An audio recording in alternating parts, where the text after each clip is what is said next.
Todo esto es la muralla. Todo eso es la muralla, sí.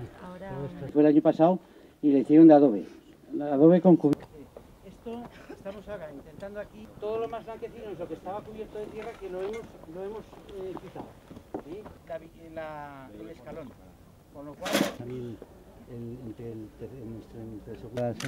las escuelas talleres de empleo. Pues luego va a dárselo al arqueólogo. Salen, sí. Han salido alguna vez. Mira, ahí por ejemplo ahí hay cosas, chicos.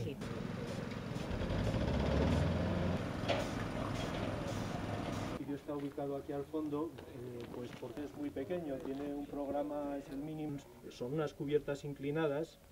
Vamos a trabajar desde el Gobierno de Aragón, complementando aquellas medidas que desde el Gobierno de España se han impulsado, precisamente con acuerdo entre los sindicatos y los empresarios, precisamente para complementar, que es lo que queremos hacer desde el Gobierno autónomo, una serie de medidas que posibiliten que los jóvenes tengan unas mayores posibilidades de formarse y de encontrar empleo.